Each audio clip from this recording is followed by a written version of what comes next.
Hello friends, I am here. So today I woke up in kind of a bookish mood for no apparent reason, and I decided, okay, today's video is going to be about books. I'm just going to go around the house and I'm going to collect the books that I own that I really like, and I'm going to talk about all of them. And then I did that, and I grabbed this many books. Instead, I've selected my favorites of these favorites, and I'm going to share them with you. So I haven't talked about books very much on this channel. It's a massive part of my life. I don't know how I've avoided it for so long, but I'm just going to start off with what I'm reading right now. I'm reading Stephen King's The Stand, which is massive. I've read 200 pages, and as you can see, that's nothing because this book is 1,400 pages long. It's a plague novel, so that means it's really stressful. The thing about this book is you get really immersed in the characters and their own little lives, and then at the very end of this really emotional scene that's unrelated to sickness at all, someone coughs in the back of the room, and you're like, oh shit, that's right, every emotional, beautiful thing I just read was totally inconsequential because everyone is going to die! It's going to take me forever to get through, but I'll let you guys know how I feel when I finished it. Okay, now to the favorites. First one I'm doing is Ender's Game by Orson Scott Card. Now, from what I know, Orson Scott Card is a dick, but you will not get that at all from this book. My dad told me to read this book forever, and I didn't. When my dad was trying to sell me this book, he kept telling me how cool it was because it was about space travel, and there were all these cool ideas about time and gravity and all this really awesome sci-fi stuff, but that just didn't grab me. What really drew me in about this book was that I fell in love with the main character, and that never happens for me. It's about a little boy. He's 6 when the book starts.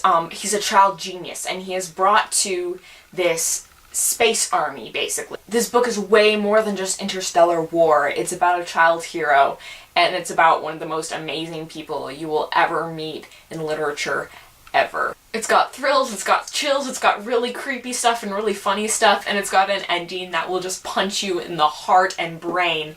And I was so privileged to be able to read this book.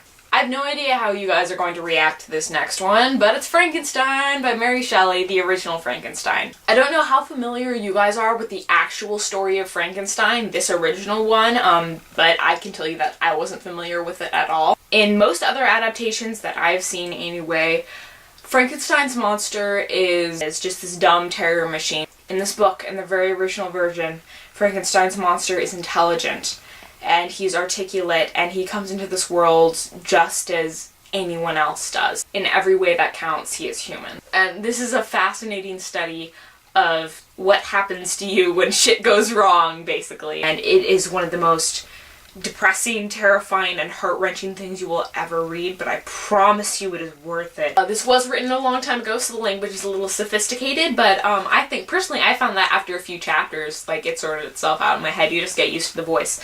But, yes, Frankenstein, please, if you read a classic, read this one. Izzy said so. Okay, good. This is the final book, if you stuck around this long, thanks.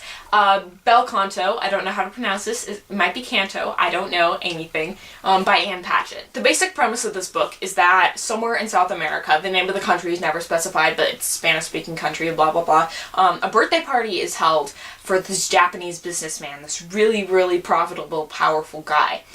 And a bunch of people from other countries are attending, just really powerful, rich people. Also attending the party is a very famous opera singer. This is an important detail. A lot of the book centers around opera. And then, in the middle of the party, a bunch of terrorists take control and hold everyone in their captive. There are so many barriers between all the different kinds of characters in this book. First and most notably, there's a language barrier, because almost everyone at the party is attending from a different country.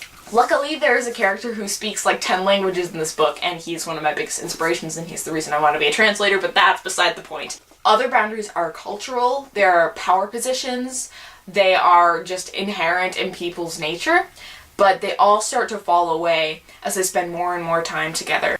For something that sounds like a James Bond spy adventure novel, it's just a touching rumination on human character. And it is sweet and wonderful, and I promise you that once again, the end will turn your world upside down. If you don't want to take my word for it, it has won a lot of awards, but I haven't found very many people that have read it.